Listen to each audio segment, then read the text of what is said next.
I'm sorry. It's one of those bungled up moments, snafu.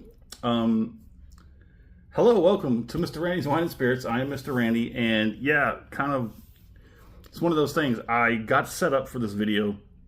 I had this bottle in my hand, and I was looking at it, and I just sort of slipped into gear and started talking, and I was about to just crack this thing open, and then I realized I'm not recording. If you're new to the channel, hello, welcome, come on in. Sometimes I have something worth watching. Sometimes. All my returning viewers, you absolutely know it's probably more than that. I haven't, but I'm modest. I'm modest. Let's get this, shall we? Look at that. Finally got around to it. Today's off the rip episode is going to be of the Rittenhouse straight rye whiskey. Been looking at this for the majority of my whiskey journey. This is the 100 proof bottled in bond under U.S. government supervision, 50% alcohol by volume, straight rye. I've heard people recommend this constantly. Yeah, you can read through that if you like. Distilled and bottled by Heaven Hill. See, I didn't even know it was a Heaven Hill product. Bardstown, Kentucky. There's the KYDSP, KY31. I still haven't nailed that stuff down. But let's get this cracked open, shall we? So this is a Heaven Hill product. It's distilled by Heaven Hill in Louisville, Kentucky, Bardstown. All right. Oh, okay. Crack it in 3, 2, 1, go.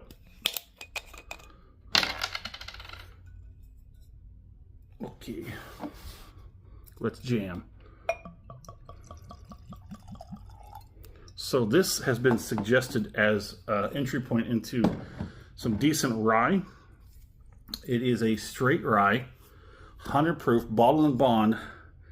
That is definitely creek water, baby. Let's get it under the nose. I can definitely smell the bottled and bond quality.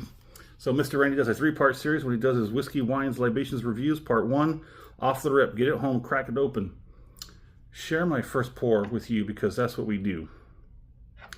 Part 2, full review time. We're going to drink this thing down about halfway. I'm going to cork it. Ooh, I can smell it.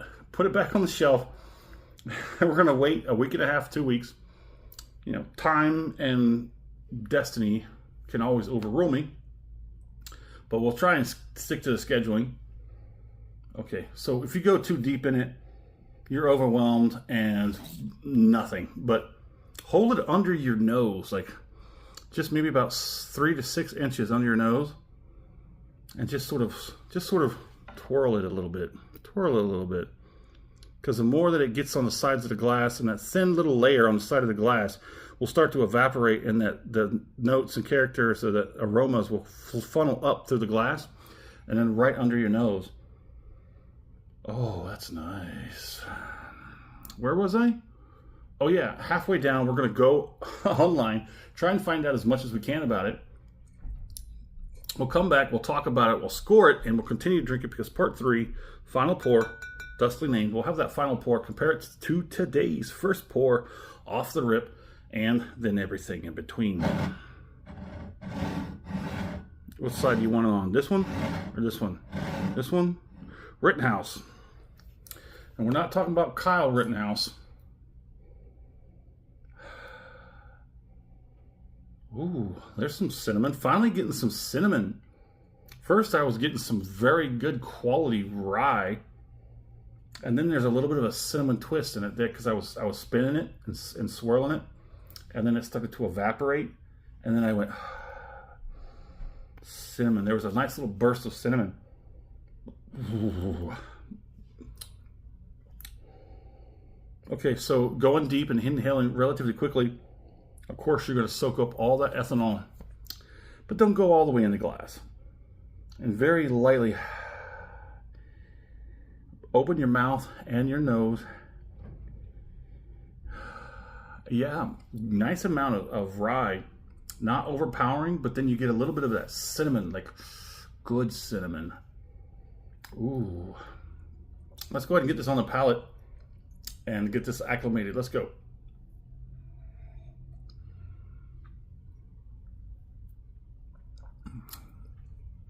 Oh, wait. Ooh. It's got some strength, but it's not super intense. That's like a light version of Red Hot. If you've ever eaten those candies, the Red Hots, those are intense. I would say it's probably half as intense as a Red Hot. Enjoyable, pleasurable, nice. It's bottled and bonded. You know it's quality because it's under U.S. government supervision. Big Brother's always looking out for you. It's one of the very few rare times when we accept that kind of stuff. Like, I think we pretty much asked for that stuff, right? We asked for the Bottled and Bond Act because we wanted something that could definitely lay down the law and say, hey, look, if you say it's bottled and bond, it's got to mean it's bottled and bond. It's got to mean these things. So I kind of am appreciative that we do have that. And we are the people, not we the government. So just keep that in mind, y'all. The government is our employee. We are the boss. The government listens to us. They are to obey us. We vote the right person into place. If we don't like that person, we vote them out. It's a process. We can change rules left and right. Let's go ahead and get that second one on there and we'll talk about it.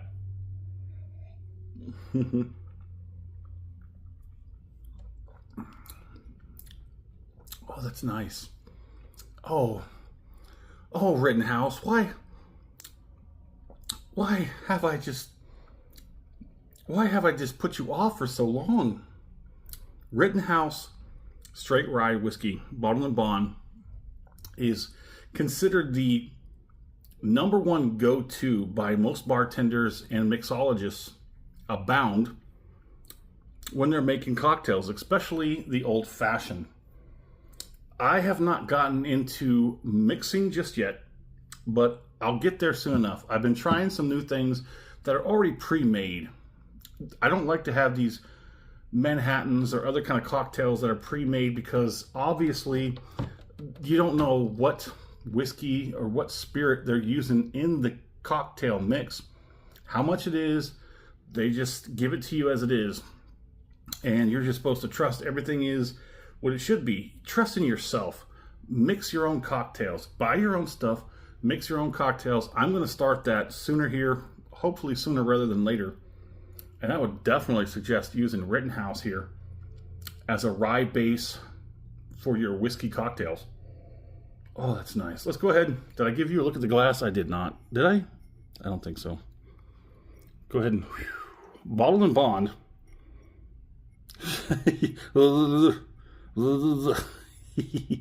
Sorry about that. Let's go ahead and take a look at the legs. We got any legs? Calling all legs. Calling all legs. I think it's the glass. Ooh. Yeah, I think it's the glass. It's time for a stripping. It's time to strip her down. So most people think, I'll say this again, I think I've explained it once before, but glass is not the most finite, super smooth surface in all of existence. It is porous. It does have like little micro crevices where oils and whatnot can get in, they can dry up, and they solidify, and it prevents. Once it builds on top of builds on top of builds on top of builds, and then suddenly it's no longer glass that your whiskey is clinging onto. It's clinging onto old, dried up whiskey. Even if you wash it out, if you're not stripping it, you're not removing all the oil from those porous surfaces. So you have to strip it. And how do I strip it, Mr. Randy? I'm glad you asked. I boil them. Well, I used to boil them, but here in my new place, we've got that on-demand hot water thing. That's hot. It's like we have like 90% hot water and 10% cold water. So there's that very hairline fracture of a setting where it goes from cold to hot. Oh my God, I'm on fire. So basically just put it under the tap and let it run for a minute. And yeah, the steam just starts coming right up out of that glass, and that's good enough. I don't have to put them in the pot anymore and boil them, because I'll use up all my glasses, and then I'll put them in the pot and I'll boil them and then scrub them and then use Dawn dish soap, and it's just good as the first time that it was ever used. Let's go ahead and get this finish on.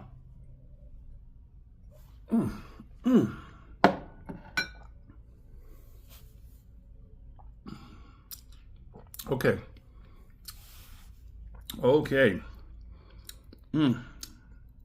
Sweet soft caramel, spicy rye. Vanilla is just kind of dancing around and in between all that. I'm getting some action on the tongue. Not a whole lot of action on the mouth, on the roof of the mouth. That's okay. It doesn't seem to go to the sides. It seems to just go right across the top of the tongue, and then barely touches the back end. Interesting. I do believe this might round out a little bit better halfway down. So I'd like to see you come on back down for that.